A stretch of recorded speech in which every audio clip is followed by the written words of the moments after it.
Aman, why are you so worried? I don't know what to do in physics for my NEET exam. Oh, don't worry, I will help you. Really? How will you help me? Let me tell you all the important chapters that you need to do. Thank you so much, Riya. Let's go.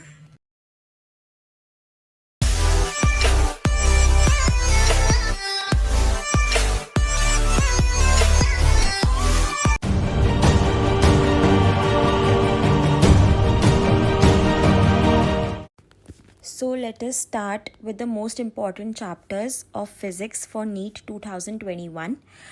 अब मैं ये नहीं बोल रही कि अगर आप ये सारे चैप्टर्स करोगे अभी तो आपके 180 आ जाएंगे, ऐसा कुछ नहीं है. बट अगर आप इस तरीके से ये फॉलो करके करोगे तो देयर आर बेटर चांसेस कि आप ज़्यादा अच्छा परफॉर्म कर पाओगे. आप एक्सपेक्ट कर सकते हो कि 100 प्लस या 120 टू 130 तक भी जा सकता है अगर आप ये सारे चैप्टर्स कर लोगे. एंड आपको सिलेबस तो करना ही है. अगर आपको अच्छा स्कोर चाहिए तो आपको कंप्लीट सिलेबस करना है. बट आई एम सेइंग अगर आप इस तरीके से पहले इन चैप्टर्स को करोगे, क्योंकि ये चैप्टर्स ईजी भी हैं और ये हाई वेटेज भी है, तो इससे आपको फ़ायदा ज़्यादा होगा. तो अब हम स्टार्ट करते हैं. First chapter is like electrostat. For electrostatics mostly formula based questions ही आते हैं. इसमें 2 चैप्टर्स आते हैं, electric charges and fields and electric potential and capacitance. Now capacitance पे इतना टाइम नहीं देना, मतलब उसके बेसिक क्वेश्चंस ही सॉल्व करने हैं, ज़्यादा डिफिकल्ट क्वेश्चंस नहीं सॉल्व करने हैं. मोस्टली इलेक्ट्रोस्टैट से लाइक डाइपोल इंपॉर्टेंट टॉपिक है, उस पर क्वेश्चन आते हैं मोस्टली.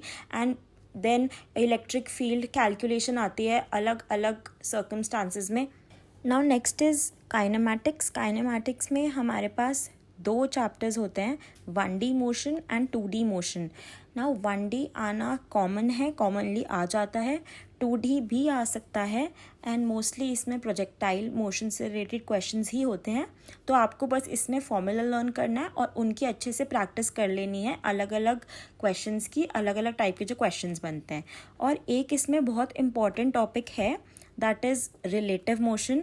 लाइक रिलेटिव मोशन बहुत इंपॉर्टेंट है. इससे जो क्वेश्चंस बनते हैं like rain man problem, boat swimmer problem, ये बहुत ज़्यादा इंपॉर्टेंट है और ये आपको इसके कॉन्सेप्ट पता होना चाहिए कि इसको कैसे सॉल्व करना है. Now the next one is properties of matter. इसमें लाइक सॉलिड्स की बात करते हैं और लिक्विड्स की बात करते हैं. नाउ लिक्विड्स में बहुत वास्ट चैप्टर है, बहुत सारे कॉन्सेप्ट्स हैं, बट इसमें से अगर क्वेश्चन आता है तो डायरेक्टली फॉर्मूला बेस्ड क्वेश्चंस आते हैं, सिर्फ कुछ तो थियोरम्स हैं उन पे. एंड सॉलिड्स में लाइक इलास्टिसिटी एक बहुत इंपॉर्टेंट टॉपिक है. मोस्टली इसमें से एक ना एक क्वेश्चन आता ही है एंड ये बहुत ईजी है, तो आप ये ईजिली कर सकते हैं. Also if you notice NEET में कभी ज़्यादा डिफ़िकल्ट क्वेश्चंस नहीं आते हैं. लाइक 1-2 क्वेश्चंस आ सकते हैं difficult, but mostly questions easy ही होते हैं. बट लाइक बेसिक कॉन्सेप्ट्स आने चाहिए और उनकी अच्छे से प्रैक्टिस होनी चाहिए. Now next is thermodynamics and ये बहुत इंपॉर्टेंट है. थर्मल फिज़िक्स ही बहुत इंपॉर्टेंट रोल प्ले करती है नीट में. इससे काफ़ी क्वेश्चंस आ सकते हैं और अच्छे क्वेश्चंस भी बन सकते हैं इस चैप्टर से. स्पेशली ग्राफ बेस्ड क्वेश्चंस आपसे पूछ सकता है एंड कैलकुलेशन बेस्ड क्वेश्चंस आते हैं. मोस्टली यही क्वेश्चंस आते हैं इस चैप्टर से. नाउ अब ये सारे 11th के चैप्टर्स थे जो इम्पॉर्टेंट हैं. Now at the end of the video I will show you some graphs जिसमें लाइक चार्ट्स हैं, आप डेटा देख सकते हैं कि कौन कौन से मेजर टॉपिक्स आते हैं, तो वो आप खुद इवैल्यूएट कर सकते हैं. Now we'll come to the 12th class portion. So अगर आप देखें तो करंट इलेक्ट्रिसिटी बहुत इंपॉर्टेंट चैप्टर है. इससे बहुत सारे क्वेश्चंस, बहुत इजी क्वेश्चंस बनते हैं. एंड ये चैप्टर लगेगा कि लेंदी है, डिफ़िकल्ट है, बट एग्ज़ाम के पॉइंट ऑफ व्यू से बहुत इजी क्वेश्चन आते हैं. बट आपको बहुत प्रैक्टिस होनी चाहिए. नीट के हिसाब से इसके क्वेश्चंस बहुत इजीली बन जाते हैं, बट जो इसमें मेजर टॉपिक्स आते हैं लाइक पोटेंशियोमीटर, मीटर ब्रिज आता है, ये लोग छोड़ देते हैं. बट इसे छोड़ना नहीं है, क्योंकि इसमें से एक क्वेश्चन आना लाइक ऑलमोस्ट फिक्स्ड होता है. एंड बाकी तो क्वेश्चंस लाइक मोस्टली रेजिस्टेंस पे आते हैं. रेजिस्टेंस कैलकुलेट करना सीरीज़ और पैरेलल कॉम्बिनेशन में, या तो आपको सर्किट बेस्ड क्वेश्चन दे देंगे सॉल्व करने के लिए, या कलर कोडिंग ऑफ रेजिस्टेंस भी आ सकती है. मोस्टली यही क्वेश्चंस बनते हैं इस चैप्टर से. Next magnetism. अगर आप प्रीवियस ईयर क्वेश्चंस देखेंगे तो मैग्नेटिज्म, EMI एंड ACA ये एक बहुत इंपॉर्टेंट रोल प्ले कर रहा है, स्पेशली इन 2020 एग्ज़ाम. तो इसमें मोस्टली क्वेश्चंस आते हैं लाइक EMI में आप ले लो मोशनल EMF पे क्वेश्चंस आ जाते हैं, या इंडक्टर में एनर्जी स्टोर्ड ऐसे क्वेश्चंस आ जाते हैं. मैग्नेटिज्म में mostly like calculation of magnetic field और फोर्स आना चाहिए आपको, जैसे लेफ्ट हैंड रूल वाला कॉन्सेप्ट अच्छे से आना चाहिए, उसकी प्रैक्टिस करनी चाहिए.